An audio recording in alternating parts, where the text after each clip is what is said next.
In this tutorial, we will tackle the weight tracker.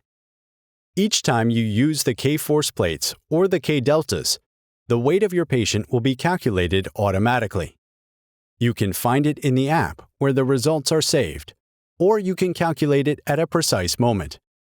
In order to do this, you have to select the K-force plates in the evaluation settings.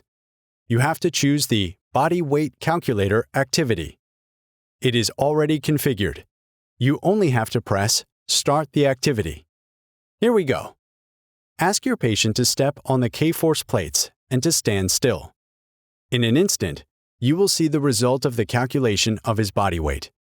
The patient can then step off. If you want to visualize the progress of your patient, you only have to go back in the app and go in the Total Progression section. Here you will find the activity Body Weight Calculator. Click on it, and the tracking will appear.